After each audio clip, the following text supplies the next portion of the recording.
Yaponiyada shirinliklarni paketi bilan ichidagi shirinliklar bir xil bo'lar ekan, ketik tekshirib ko'ramiz.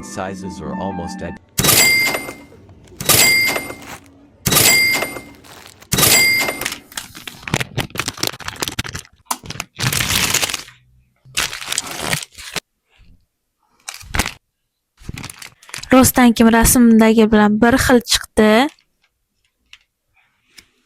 Endi shokoladni ochib qo'yamiz. O'xshadi.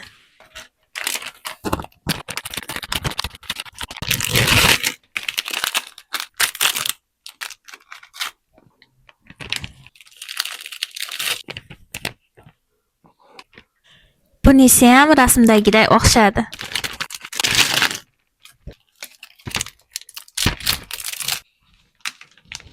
Bunisi rasmidan sal uzun chiqdi, lekin rasmidan kalta emas.